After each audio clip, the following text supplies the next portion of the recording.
The Tale of Parrot. Once there was a bird. It was an utterly foolish bird. It sang songs, but did not read the scriptures. It flew, it jumped, but did not have the faintest sense of etiquette. The king said, "Such birds they are of no use at all. They only eat the fruits in the orchards, and the royal fruit market runs a deficit." He called the minister and commanded, "Educate it." The king's nephew was given the responsibility of educating the bird.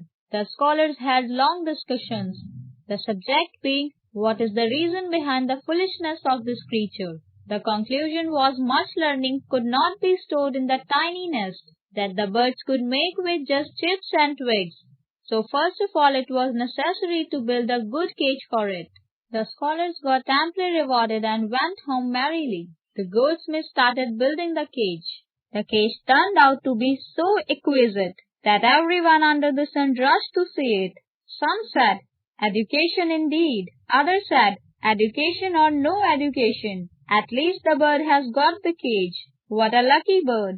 The goldsmith got a bag full of rewards. He set out for home cheerfully. The pundit came to teach the bird. He took a pinch of snuff and said, "A few books won't do." The nephew summoned the scribes. They copied from the books and copied from those copies and made an enormous mound of such things. Whoever saw it said, "Bravo, learning is going to overflow." The scribes got cart full of rewards. At once they rushed home. None of their descendants faced any poverty ever since. The nephew was always busy, doing endless number of things regarding the surveillance of the precious cage. Repairs were quite frequent. Apart from that, there was the washing and the cleaning and the polishing of the cage. Everyone admitted sure signs of improvement. Many people were employed, and to supervise them, many more people were employed. Each of them got a handful of coins every month and filled their chest with them. They, their brothers, sisters, and cousins began to live in great luxury and happiness. "Only fault finders are there in plenty," they said. "There are improvements of the cage all right, but nobody cares for the bird." The words reached the king's ear. He called the nephew and said, "What's this I hear, dear nephew?" The nephew said, "Your Majesty, if you want to know the truth, then call the goldsmith. Send for the pundits and the scribes. Summon the repairmen and their supervisors. The fault finders cannot make both ends meet and talk nonsense." The situation became crystal clear to the king, and a gold necklace adorned the nephew's neck. The king wished to see for himself the lightning speed at which education was proceeding. So one day he came to the education center with his entire entourage of friends, companions, and courtiers.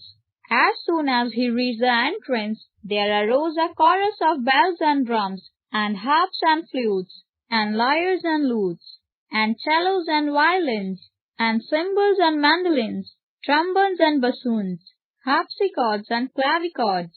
The pundits swung their pigtails and started chanting hymns at the top of their voices. The repairman and the laborers, and the goldsmith and the scribes, and the supervisors and the cousins greeted the king with a huge uproar. The nephew said, "Your Majesty, what do you think?" The king said, "Amazing! This is a non-trivial amount of sound."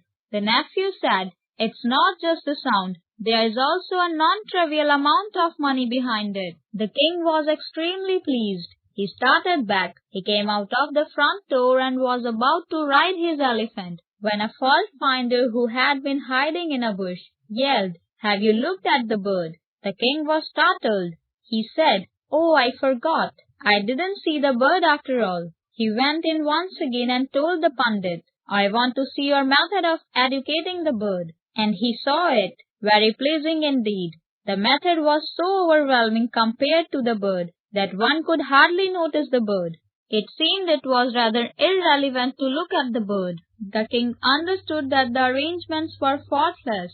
There was no corn in the cage, no water either. Only heaps of pages had been torn out from heaps of books, and with the tip of a pen those pages were being stuffed into the bird's mouth. There was no room in the mouth for the bird to squeeze out a cry, let alone a tune. It was really a terribly pleasing sight. This time, before mounting the elephant, the king ordered the ear-pulling expert to pull the fault-finder's ear severely, in a rather respectable and predictable way. The bird became half dead as the days passed. The guardian understood that the situation was hopeful, but still, as its bad habits were, the bird looked at the morning sun and flapped its wings in a very objectionable manner. Some days it was even found to make an attempt to break the rods of the cage with its sickly beak. The administrator said, "What audacity!" Immediately the blacksmith came to the education department with bellows and fire and hammer and chisels. His hits were absolutely spectacular. An iron chain was manufactured, and the wings of the bird were cut off. The king's relatives shook their heads gravely and said, "In this land, you see, the birds are not only stupid, but ungrateful as well." Then the pundits came with a pen in one hand and a spear in another, and did something which one could really call education. The blacksmith became very well-to-do. His wife got gold ornaments. The administrator gained a little from the king for his alertness. The bird died. No one knew when. The infamous fault-finder spread the news. "The bird has died." The king called the nephew and asked, "Dear nephew, what is this that I hear?" The nephew said, "Your Majesty, the bird's education is now complete." The king asked, "Does it still jump?" The nephew said, "God forbid." "Does it fly?" "No." "Does it sing any more?" "No." "Does it scream if it doesn't get food?" "No." The king said, "Bring the bird in. I would like to see it." The bird was brought in. With it came the administrators, the guards, the horsemen. The king felt the bird. It didn't open its mouth and didn't utter a word. Only the pages of books stuffed inside its stomach raised a ruffling sound. Outside, where the gentle south wind and the blossoming woods were heralding spring, the young green leaves filled the sky with a deep and heavy